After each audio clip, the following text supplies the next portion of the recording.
કોઈ મુક્તિની આશા ન કરતા, કોઈ જન્મ મરણની ન કરતા,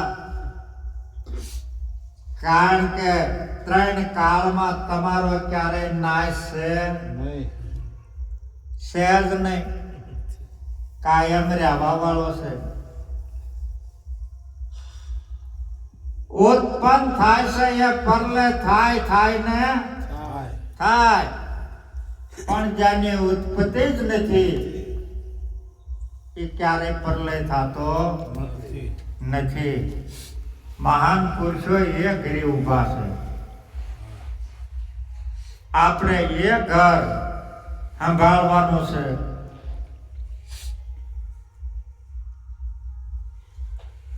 કારણ કે આ જન્મ અને મરણના જોખામાંથી સદગુરુએ છોડાવી દીધા છે.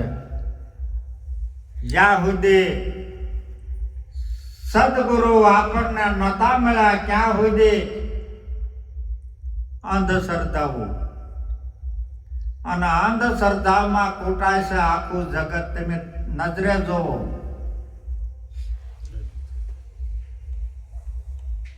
એવા હવે જે આ સદગુરુના બાળક છે એ ક્યારેય એ માર્ગે હાલે નહીં. કયો માર્ગ આ થયો? હરિનો કે નહીં? હરિનો માર્ગ જેના હાથમાં આવી ગયો એ બીજા માર્ગે હાલે નહીં.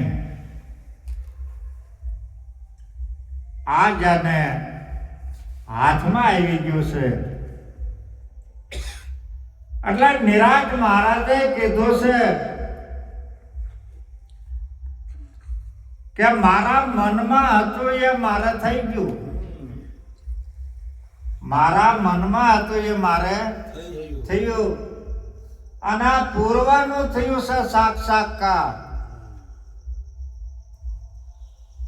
ભૂતકાળમાં હતો, વર્તમાનમાં સૌ અને ભવિષ્યમાં હશ. ત્રણ કાળમાં ક્યારેય મારો નાશ છે નહીં.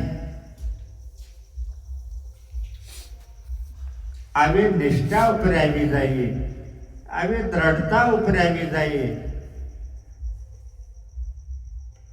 ત્યારે સમજી લેવાનું કે હવે આ સદગુરુનું ઘર હાથમાં આવ્યું.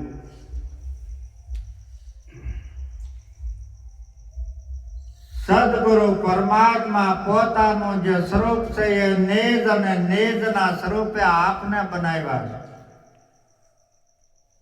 હમણાં પથારામ મહારાજ કહેતા કે પારસ મણી જયારે લોઢાને અડે છે ત્યારે એને કંચન બનાવે છે,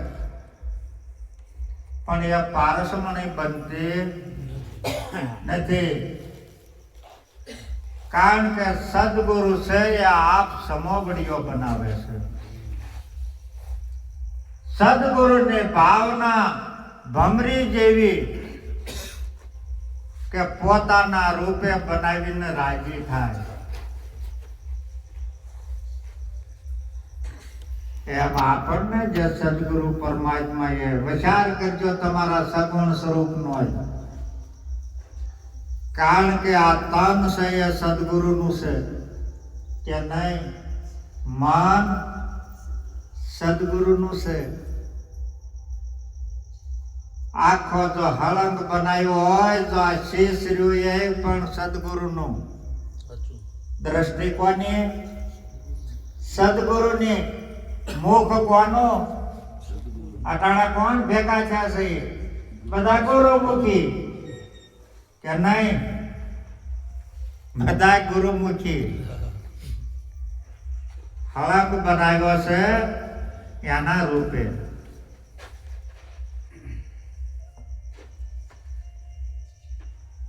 પણ સાંભળવા પૂરતી વાત નથી, નિષ્ઠાની વાત છે. નિરાજ મહારાજ એ કહેશે કે હરતા ફરતા ધંધો કરતા ધ્યાન હરિનું ધરવું. નિરાજ કહે છે આ નિષ્ઠાનું ફળ છે. અધર્મ ના ઓસરવું, બોલવું નહીં, એને અધર્મ ના ઓસરવું અને ધર્મ દશીન કરો. નિરાત કહે છે આ નિષ્ઠાનું ફળ છે. અધર્મથી અધર્મ.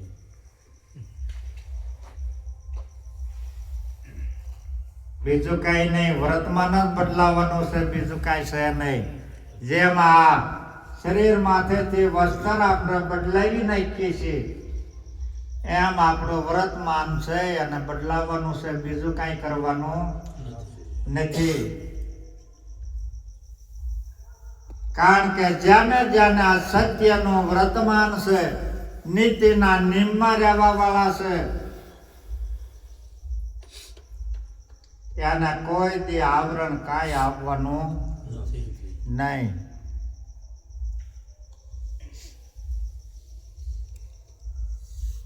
ક્યારેય એવું થાય છે આપણે જ્યાં તો બોલાવીએ છીએ કે બોલો સત્ય સનાતન ધર્મની જય. પણ સત્ય હું છું, સનાતન હું છું એવી નિષ્ઠા આવે છે.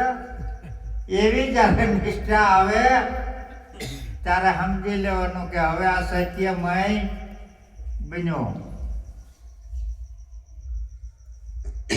સનાતન છો, સત્ય છો, કાયમ રહેવા વાળા છો.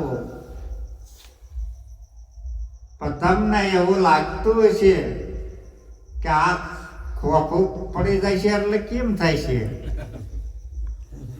એમ થાય ને. પણ જ્યાંના ખોખા બદલી ગયા છે ત્યાંના નામ લઈએ છીએ કે નથી લેતા? એમ તમારા લઈશી કરણે કમાવ સાસની, તો આ જગત તમને ક્યારેય ભૂલવાનું નથી. કાયમ ને માટે આ જગત તમને યાદીમાં રાખશે. કારણ કે રામચંદ્ર જે ભગવાન થઈ ગયા ને 10,000 વર્ષ થયા, ભૂલાય છે? કૃષ્ણ ભગવાન થયા એને 5,000 વર્ષ થઈ ગયા, ભૂલાય છે?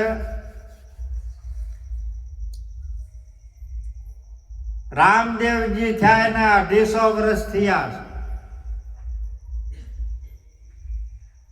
દરેક સંતોને આપણે યાદમાં લાવીએ છીએ અને એના ગુણ ગાઈએ છીએ.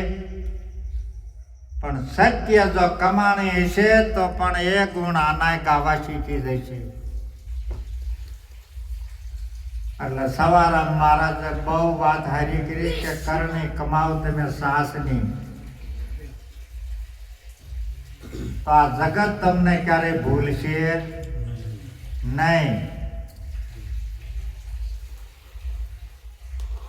કારણ કે આ તો દ્રષ્ટિએ દેખાય છે એટલે કહેવું પડે જગત જગત જેવું કશું છે નહીં. એક જ બ્રહ્મ તત્વ વિલસીરું છે, એ સિવાય બીજું કશું છે નહીં. આને વિચારો અને આ નિષ્ઠા લાવો, આ દ્રઢતા કેળવો અને વિશ્વાસ લાવો સદગુરુ પરમાત્મા માથે. તમારો બેલી છે ને છે.